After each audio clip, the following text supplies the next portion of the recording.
Okay, well, I never had the 1.0 version, which 1.0 versions are almost never named 1.0, but I never had the SD9 prior to the 2.0, and I want to thank Smith & Wesson for sending this out so that I could do this review. So my mind is totally wide open about this gun. So it's time now to put it to the test at the range on a cold January day.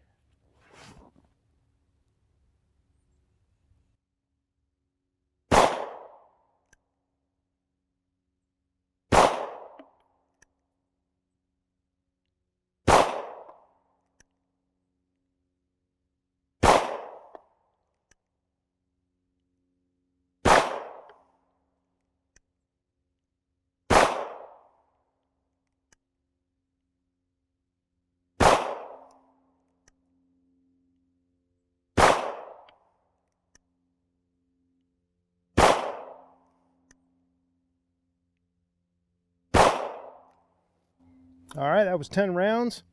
This is the 10 round magazine version of the gun. There also is a 16 round version magazine, or magazine version. You know what I meant. So I requested this gun for review, and Smith & Wesson sent it out to me so that I could do just that. Okay, so after one day at the range with the SD9 2.0, here are my thoughts. My first overwhelming thought about this gun is how good the quality is for the price it sells for. I'll probably harp on that a lot because clearly this is a gun marketed to be budget friendly. And with an MSRP of $349, it's competing with the off-Broadway crowd. But the fit and finish of the SD 2.0 seems just as good to me as an M&P model costing twice as much. So all right, but what about function? First, let's agree that if this gun really was as good as the top-of-the-line M&P model, then you'd be stupid to buy the M&P for twice the money, right? But aside from reduced features, it's pretty darn close. Okay, I'm trying to man up a little bit, take off my gloves, at least for a moment. It is cold, and I am pretty useless with cold fingers, even more so than usual. But I do want to evaluate the texture of the grip, the overall feel of the gun, obviously the feel of the trigger and all of that. And that's really hard to do with gloves on, even relatively thin shooting gloves. So I'm taking one for the team. I'm going to freeze my little fingers off so I can tell you how the gun feels. So it is a striker fired 9mm right off the bat. And it is very Glock 19-ish in almost every respect. In fact, the internals of the gun, you just do a simple field strip and look at it. If you're familiar with the Glock Gen 3 design, everything inside here is going to look extremely familiar to you, with just a few alterations that Smith has done to put their own engineering touches on it. And one of those touches is a much larger slide lock, slide release lever, which I do appreciate. And it works really, really well. The stippling on the grip is very aggressive.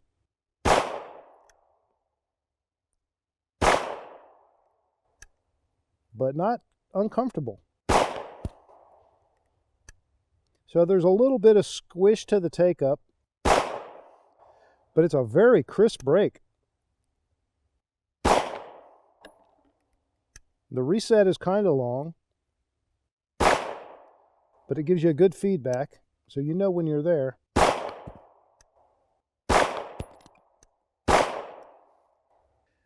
Everything just functions very smoothly. The trigger's not quite as tight as the M&P trigger, but it's not off by much. I measured it at about 5.5 pounds on average, and it has a nice crisp break. The take-up is a little soft and squishy and fairly long, and the reset is longer too. The trigger safety is well made and very comfortable, even to a bare cold finger, so well done there. The slide lock lever is oversized and it's easy to manipulate, even with gloves on. The mag release button is the only control that made me remember that I was shooting a budget gun. It works just fine, but there's just something about the feel of it, and it can be a little hard to reach. The front and rear serrations on the slide is a great touch, and they are cosmetically appealing, but they are a little soft in my opinion and for my preference. My fingers never really slipped on them, with or without gloves, but if you like them to be a little more grabby, like I typically do, these aren't so much. The SD9 is a nice feeling handgun. Feels really nice and comfortable in the hand. It is that just right Goldilocks size. Again, that's very subjective, obviously. To me it is. To me it's that nice size. I really like some of the nice details. Now this is what I would categorize as a budget handgun. It's certainly not cheap. I mean, if you look at it in person, and I'll try to show you extremely good photos so that you can see the detail. The craftsmanship and the attention to detail in this pistol is punching way above its weight class, or more appropriately, way above its price class.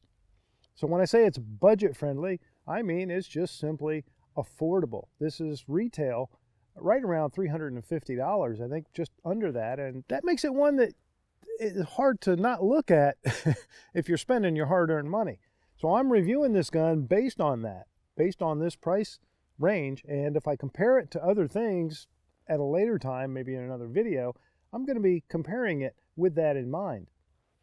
So that said, there are a couple things you can see where they've saved a little bit of money. I mean, the sights are very nice sights.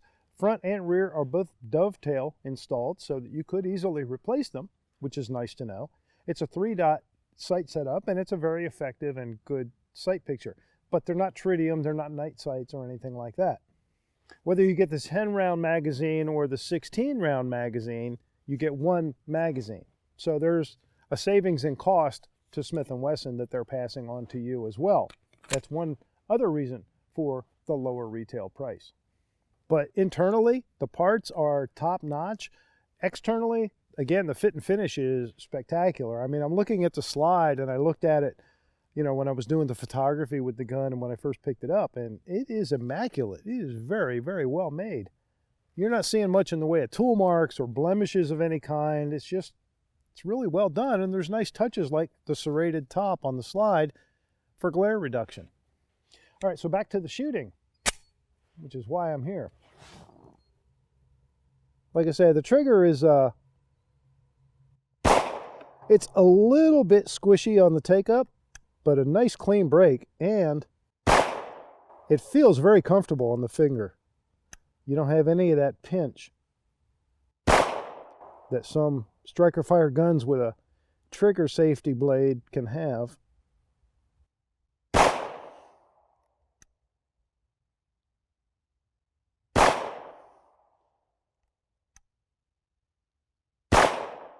I'll speed up the pace here in a minute, but I'm just trying to really evaluate the feel.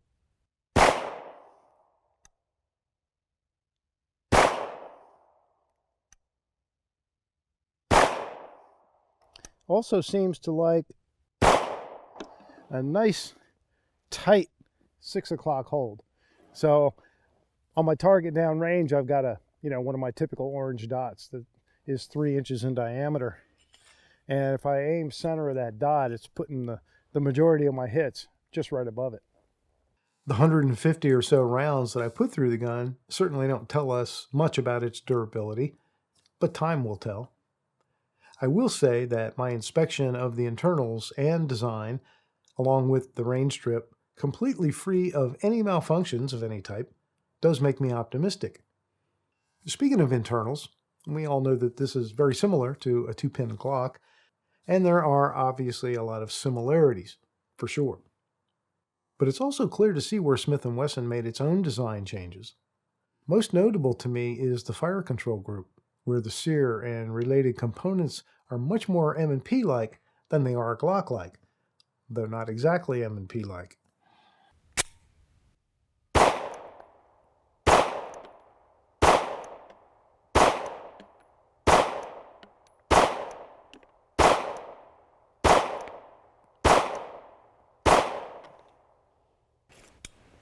All right, I'm going to pick up the pace a little bit for this next 10, and then I'll put up a fresh target, point the camera at the target, and see how accurately I can shoot the gun. But for now, I just want to rip through 10 rounds. Relatively fast pace.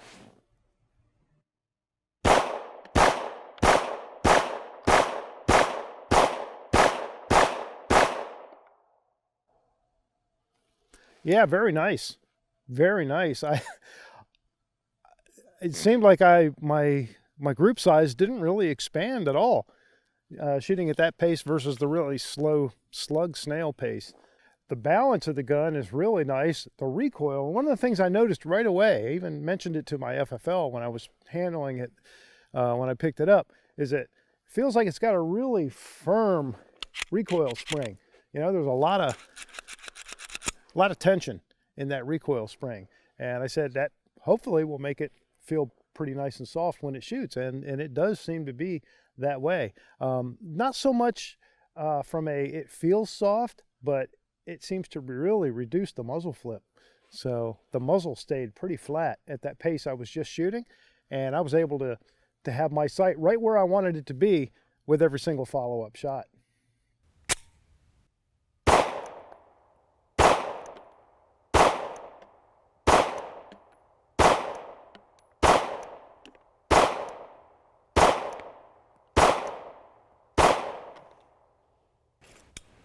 Ten rounds of Federal. One more time. 10 rounds of Federal 115 grain ball. That target is 12 yards down range. Just going to shoot offhand. And I'm using a tight 6 o'clock hold.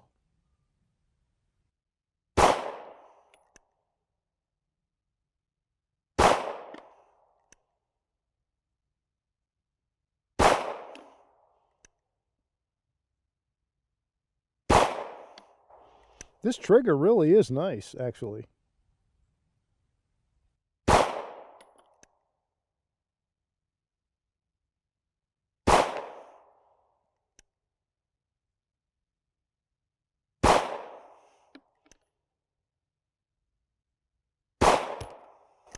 Ah, I pulled that one.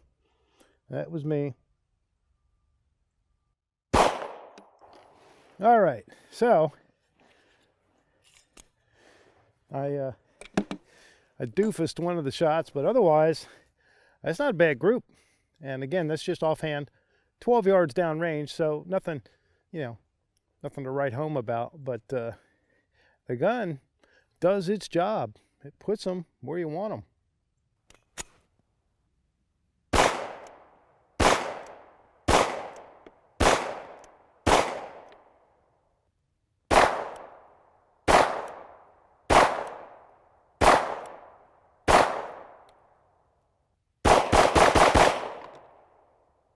When I do my photography, I like to get up close and personal.